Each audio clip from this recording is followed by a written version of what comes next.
Alright guys, we are gonna do some salmon roe. We're gonna make some salmon caviar. We're here in our cabin in Kaufman Cove, Alaska in Southeast, and me and my son Tim went and spanked on some coho last night, went in for a grocery run and stopped in at the river and had a blast. But I really like the fall salmon eggs. They're really ripe, they got a lot of flavor, and these are out of coho salmon that we caught.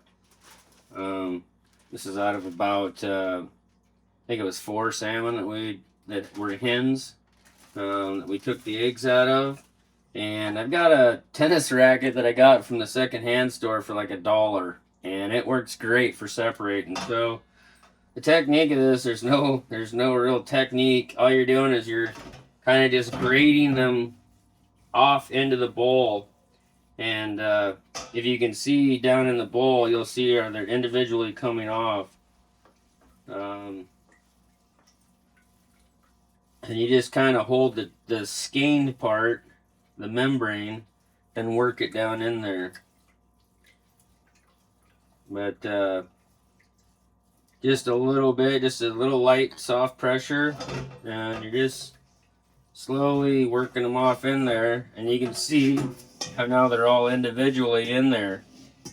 And the riper the eggs, the easier this is. The texture of this membrane is really slimy, and I'm not a big fan. So what you want to do is you just want to keep working it down until you get most of all this single membrane. And the more ripe and more mature these eggs are, the more the fish is ready to spawn, the sweeter these are going to be, and the easier they are to get off. I used to do this by hand, like just massaging them out, and I would sit down for hours at my couch watching TV trying to do a bag like this, and it is just so much work. So now I was taught this trick by a native lady, and it works phenomenal. It really speeds up the process. So this amount of eggs will probably take me about an hour to do after rinsing them and getting them ready. But it's really good on sushi, great on crackers. I like to use Triscuits and a little cream cheese. You can put some kind of herb on there. Some people use thyme, some people use ginger, and then they sprinkle a cup of these eggs on top. But that's pretty much one skein almost done here. I only got a bag to do, but it takes a little bit of time. And all I'm trying to do is separate everything, lightly massage these out with popping them. Just kind of working them off, trying to get every last one of them out of here. If you do this with fish in the middle of the summer, it is a pain in the butt, and you probably pop over 50% of them, and they don't have the taste like a fall fish either. But so that's the slimy membrane that I was talking about that holds all the eggs and the skein together. So that gets discarded, and what you're left with is all segmented single out eggs. And I'm gonna rinse these thoroughly. After I get done, I'll show you how I rinse these. It's super easy. Some people like to do them outside so they don't make a mess all over in their house. Not a bad idea. And they just do it into a small pail or 5-gallon bucket, and then run just a lot of water over them. Fresh water helps break that membrane off every individual egg, and it just comes out really good. Alright, let's go. Just lightly massaging these skeins down and trying to separate the membrane from the individual eggs. Not a lot of pressure because you don't want to pop them. You're just trying to run them over this grating, and it just pulls them out.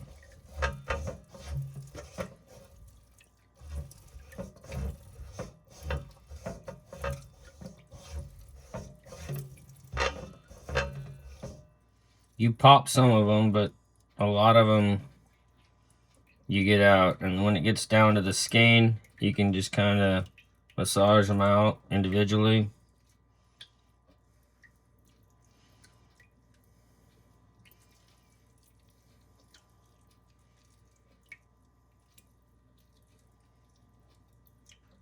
A lot of people don't even bother with the eggs, and these fall fish are they're really good to eat. Super good for you, high in omega-3s. Three. All right, so all these eggs have been separated from the skein, but you can see the membrane of some of the popped eggs and some of the other membrane pieces. You don't want a bunch of that in your finished product. So it takes quite a bit of water. I haven't found a better technique than this, but I overflow the bowl and the membrane's lighter, and you can kind of get it fluffing out of here, and it'll go over the edge. You just got to be careful not to lose all your eggs over the edge. But you're trying to get that membrane to float as the bowl overfills. It's pretty time consuming, but what you come up with is some really good quality product. I like it. It's really good. But as these eggs, you can see they're starting to turn a white. They're starting to get kind of waterlogged. And the fresh water is, it causes them to turn that white color. Just like in nature, they do the same thing when they're in the river. But when I put that salt and sugar cure on it, they're going to turn back to their normal color. The salt starts bringing the color back out. Well, I'm not going to get 100% of this stuff out, but I am going to get quite a bit of it. Because it's faster just to drain it off. You can see a lot of that membrane disappearing. Fill it up again. Almost looks like huckleberries or some kind of berries now.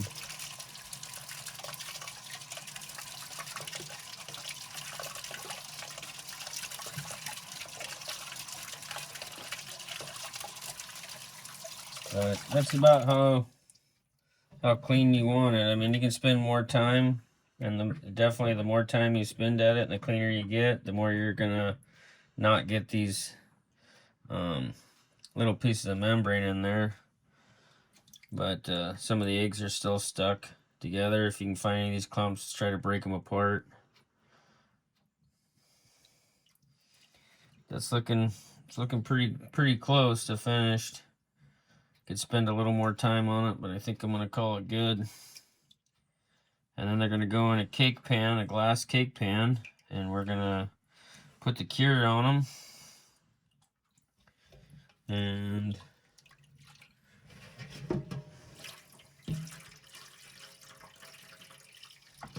we gotta drain out all this water without losing a bunch of your eggs. I'm losing some. I don't have any cheesecloth, or I'd put a cheesecloth over the edge of this and drain it so I could get as much of this water out as I can.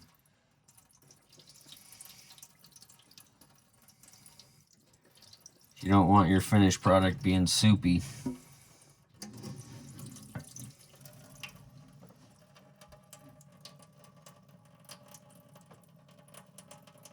Alright, so ready to go there. I'm gonna grab excuse me, Tim. Alright, so I just got some pure fine sea salt, and I am going to do 1 spoon for each tray.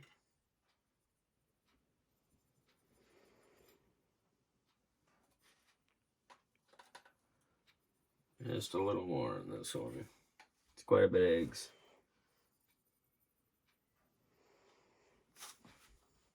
And then the sugar, you do the same amount.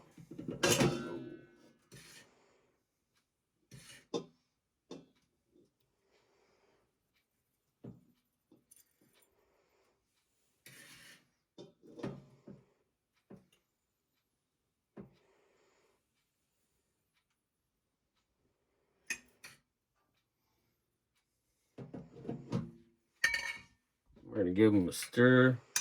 And you're gonna see the natural color, but back from the watered out color, you're gonna see the orange coming back. Just because the water makes them a milky color. If you see any membrane, you can pick it out then. Just the more you pick it out, the more you'll enjoy it.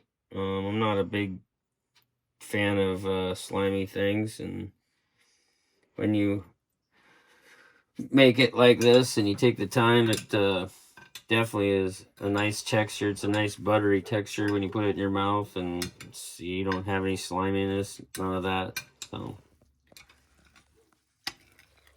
as you can see, the orange, the dark orange is starting to come back as the salt's pulling the moisture out of the egg. And tomorrow you won't see hardly any white ones left. And so I'm just trying to get this cure spread around a little bit. And then I'm going to cover them with saran wrap and put them in the fridge. So now that I've got that kind of slightly mixed up, I'll pull these out tomorrow and I'll stir them, and I'll try to stir them about once every hour. This one's really milky looking, light orange colored, that peach color. And as you watch as I stir it, it'll start going back to that dark orange. I don't know what this would go for in the market if you went and bought it, but everybody I've made it for has been really thankful and enjoyed it a lot. Especially a lot of my foreign clients. They eat, whenever they can get salmon eggs like this, it's a super big treat for them. So I get some from Russia that love it, and they come up and fish on my charter business, and they are really thankful to get to try some.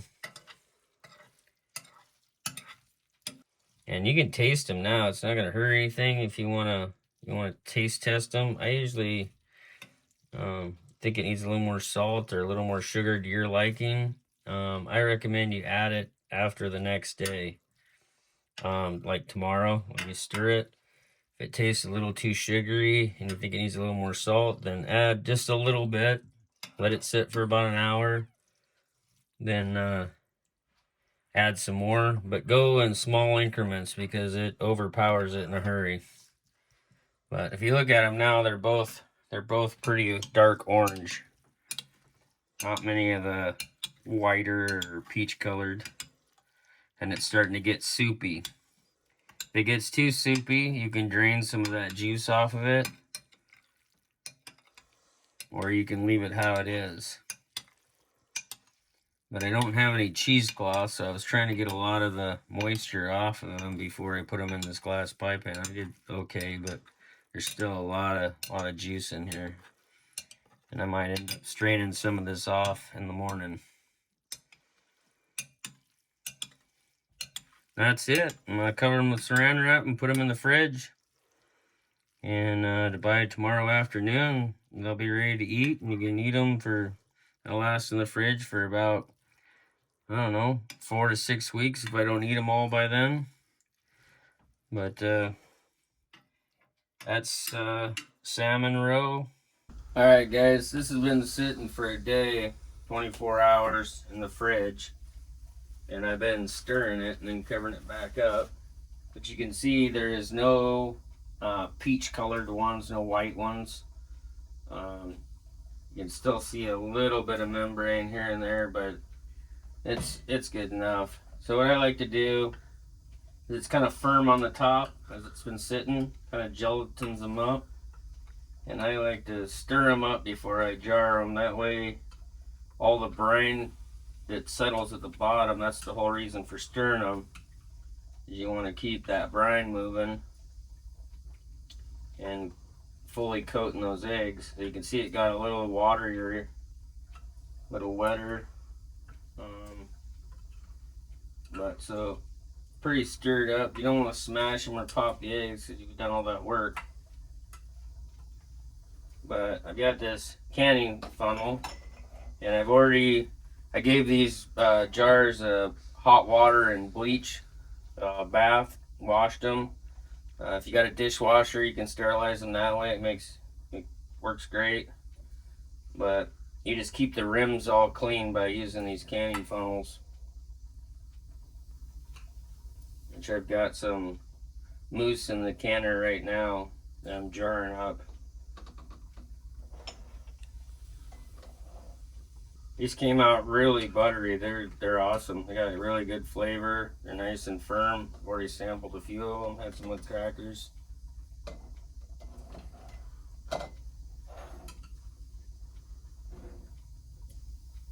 Really like the way they came out. Some people add a little ginger to them if you want to ginger them up with ginger powder, but be really careful.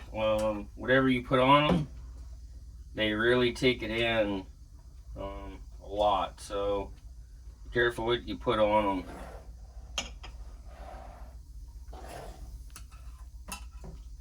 So once you get done with that, I gave the lids a bleach and water bath, rinsed them off, snug them down.